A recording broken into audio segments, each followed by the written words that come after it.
Bonjour à toutes et à tous, bienvenue au Media Center de la Silver Economy Expo. Des interviews à suivre en audio, sachez-le, mais aussi en vidéo sur notre site internet et nos réseaux sociaux. Nous allons donc parler aujourd'hui de Silver Economy et j'ai le plaisir d'accueillir mon hôte, tout simplement, Gérard Rivière, qui est président de la CNAV.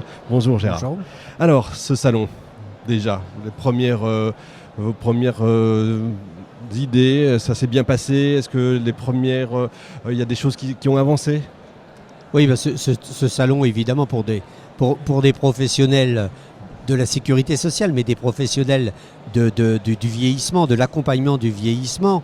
La CNAV, elle ne fait pas que servir 130 et quelques milliards de prestations, ce qui est considérable. C'est près de 6% du produit intérieur brut. Mais la CNAV a une action sociale à destination des personnes âgées les plus fragiles. Et ici, au Salon des services à la personne, nous sommes dans notre environnement, dans notre écosystème. Alors, c'est ici, et ici, c'est The Place, où on rencontre tous les différents acteurs, les professionnels déjà installés, mais aussi toutes celles et ceux qui feront la Silver Economy, l'accompagnement du vieillissement de notre population dans les mois et les années à venir. J'ai l'impression, je ne sais pas ce que vous en pensez, mais qu'il y a une vraie prise de conscience maintenant, tant du gouvernement que des entreprises d'ailleurs, sur cette fameuse Silver Economy, la fameuse loi autonomie qu'on attend tous. Ça va bouger, on dirait. Oui, assurément. Michel Delaunay avait été très très actif sur le sujet à partir de 2012 jusqu'en 2014 avec la loi d'adaptation de la société au vieillissement. C'est une réalité incontournable. La société vieillit au sens mondial du terme. La France a un rythme relativement accéléré, comme beaucoup de voisins européens, avec des disparités territoriales très fortes en France. Le territoire francilien, par exemple, demeure beaucoup plus jeune que d'autres régions, mais nous avons par exemple l'outre-mer où le vieillissement de la population est très accéléré. On n'est plus dans la transition démographique là. Nous sommes face à un mur. Alors ce mur, c'est pas insurmontable. Bien sûr. C'est plutôt une bonne nouvelle. Nous vivons de plus en plus longtemps et nous sommes de plus en plus nombreux âgés. Alors je suis dans la population des seniors actifs, mais seniors. Moi aussi. Donc il y a une véritable prise de conscience de la société au niveau le plus élevé de l'État, et c'est tant mieux. Nous attendons, vous l'avez évoqué, nous attendons tous cet acte 2 de la loi d'adaptation de la société au vieillissement, notamment pour assurer la prise en charge du grand âge.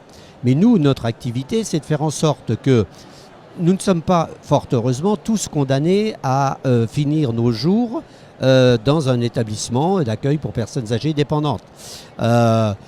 À peu près 10% d'une classe d'âge seulement, c'est beaucoup, mais seulement 10% d'une classe d'âge termine sa vie en perte d'autonomie. Nous, notre activité, c'est de faire en sorte que ce chiffre diminue.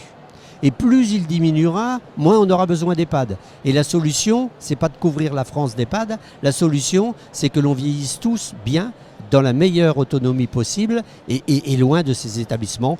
Alors quand je dis qu'il n'en faudrait plus, évidemment, c'est un euphémisme, c'est un grand rêve, oui. Mais pour autant, moins la population sera condamnée à terminer sa vie en perte d'autonomie, plus nous gagnerons. Gagner de l'autonomie sur la vieillesse, c'est formidable. Si je comprends bien vieillir, c'est déjà mieux vivre, on est donc dans la prévention.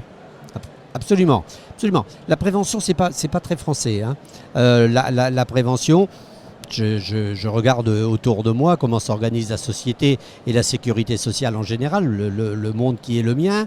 On ne peut pas dire que nous avons une approche par pathologie de la prévention, mais une approche globale. On sait très bien qu'il faut manger 5 fruits et légumes par jour, mais c'est presque du slogan. Il faut bouger, certes, mais le vieillissement actif, c'est autre chose. Donc, si on n'a pas pris de bonnes habitudes de prévention pendant sa vie professionnelle ou même avant sa jeunesse, il n'est jamais trop tard. C'est comme arrêter de fumer, jamais trop tard. C'est bénéfique dès le lendemain. Eh bien, se mettre au sport adapté, avoir une hygiène alimentaire, se bouger, c'est toujours bon pour le vieillissement. C'est ça l'offre PRIF? Pardon? L'offre PRIF, c'est ça? Oui, absolument. On peut peut-être en dire un petit mot? Alors le PRIF, c'est une magnifique réalisation.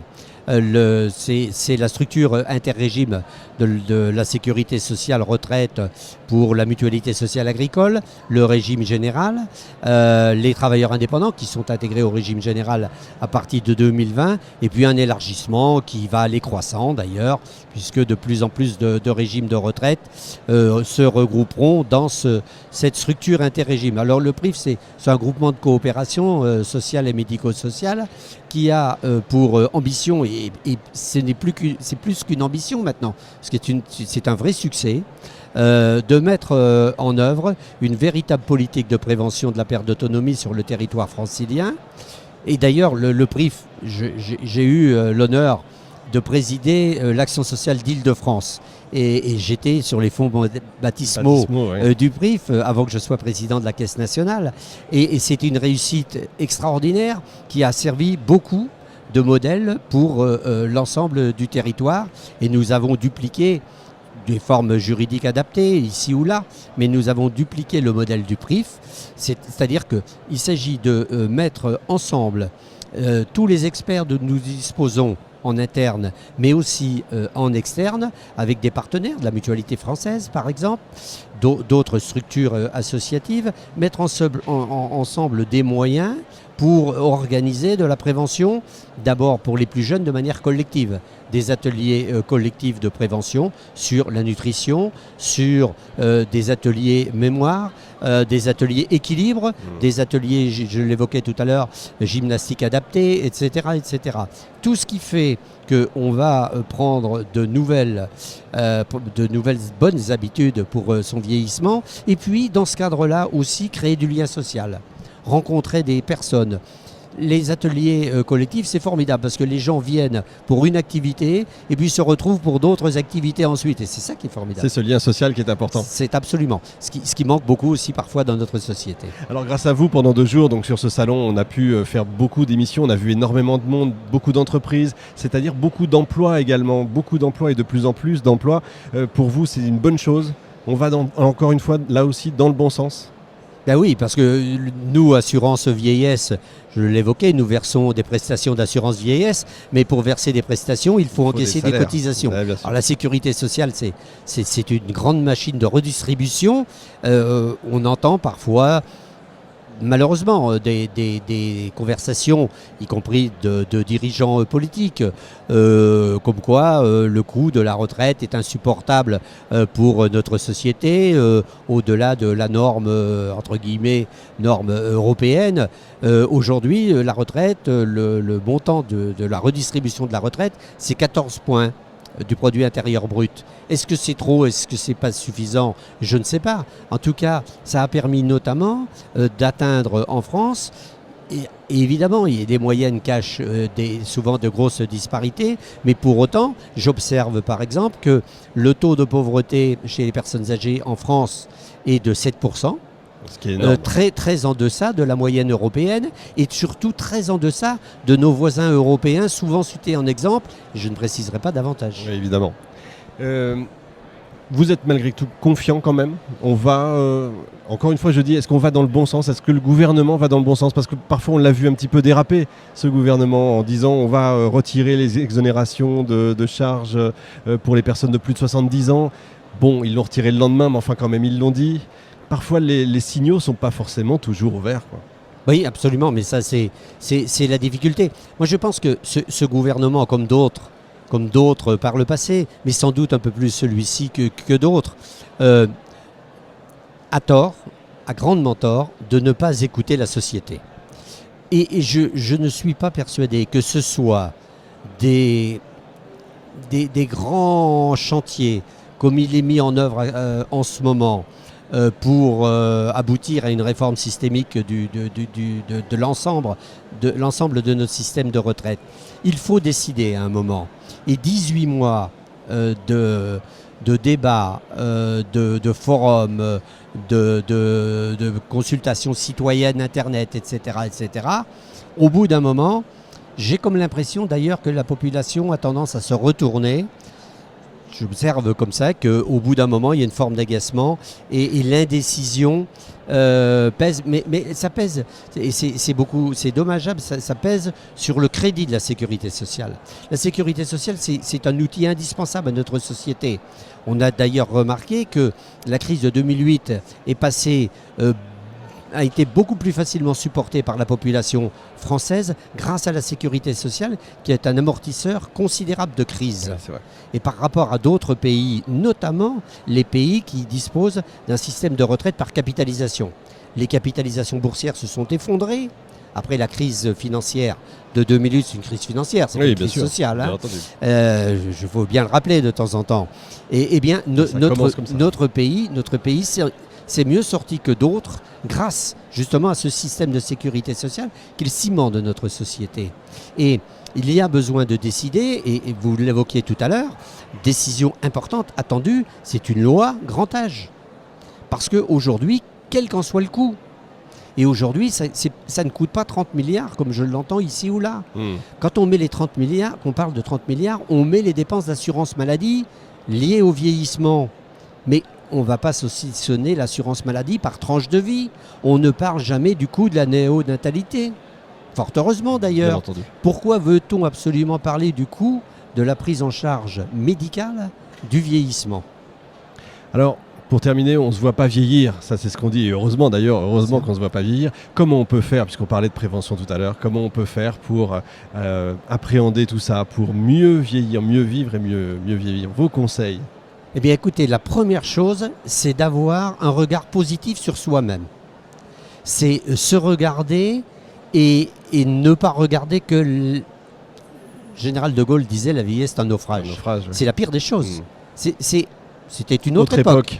Autre époque. Ouais. Autre époque, autre mœurs. C'est vrai. Mais ce qui était vrai dans les années 60 n'est plus vrai au XXIe siècle. Parce qu'on vieillit différemment, on a eu une hygiène de vie sans doute différente, on a eu une enfance, une prise en charge médicale tout au long de la vie, beaucoup plus élaborée que ne bénéficiaient les générations précédentes. Et c'est tant mieux. Nous arrivons aujourd'hui à la retraite. Nous avons toujours besoin de passer à la retraite à un moment, mais pour autant, nous arrivons à la retraite dans une condition physique, psychique, physiologique, nettement meilleure que les générations précédentes. Donc il faut avoir un regard positif sur soi-même. Et pour avoir un regard positif sur soi-même, il faut avoir une vraie vie. Et une vraie vie, c'est une vie sociale. C'est pas seulement avoir des ressources à la fin du mois, avoir une belle maison, avoir une belle voiture, avoir de beaux enfants, mais les beaux enfants, hein, les petits-enfants, quelquefois, ils sont à des centaines, voire des milliers de kilomètres. Donc il faut avoir une véritable vie sociale, un échange, une transmission du savoir quand c'est possible, un accompagnement des jeunes. Et c'est formidable. Et comme ça, on vieillit, et on vieillit positivement. On est utile à la société, on est utile à soi-même. On passe chaque jour à devenir jeune, comme disait Picasso peut-être. Oui, tout à fait. C'est ça qu'il faut faire. On n'oublie pas les aidants non plus, les aidants familiaux, qui sont souvent les grands oubliés de nos histoires, qui sont là aussi, il va falloir les considérer un peu mieux peut-être. Oui, alors un premier pas est fait dans la loi de financement de la sécurité sociale qui sort du processus parlementaire dans les semaines qui viennent. À partir de 2020, les aidants pourront bénéficier sous un certain nombre de conditions d'une indemnité journalière. On va dire ça comme ça, certes modeste, mais pour autant c'est mieux que rien. 40, 50 euros par jour, ça permettra au moins de faire face à des dépenses urgentes. C'est un premier pas, mais la reconnaissance de l'aidant, alors les chiffres varient, on parle de jusqu'à 11 millions d'aidants, mais je parle souvent avec la présidente Claudie Culac, qui est la présidente de la Compagnie des aidants, c'est une personne formidable, un enthousiasme formidable. Dans une situation, la situation d'aidant, c'est extrêmement difficile. Rencontrer des personnes comme Claudie, c'est stimulant. Voilà un regard extrêmement positif. Et la situation des aidants est assurément un des enjeux de cette loi grand âge autonomie. Ça doit impérativement faire partie de cette loi pour élaborer des schémas, des haltes répits de cours, de moyens, séjours pour permettre aux aidants de souffler, de prendre soin de soi-même aussi. Ça veut bien que on dit souvent que l'aidant risque malheureusement parfois de disparaître avant l'aider. Avant l'aider, oui, exactement. Voilà. En tout cas, c'est très motivant de vous écouter. Merci beaucoup, Gérard Rivière. Merci de nous avoir aussi accueillis pendant ces 2 jours. Fin de cette émission en direct de notre Media Center. Retrouvez l'ensemble des émissions sur silver-economie avec un y-expo.com. On se retrouve la prochaine fois avec un nouvel invité.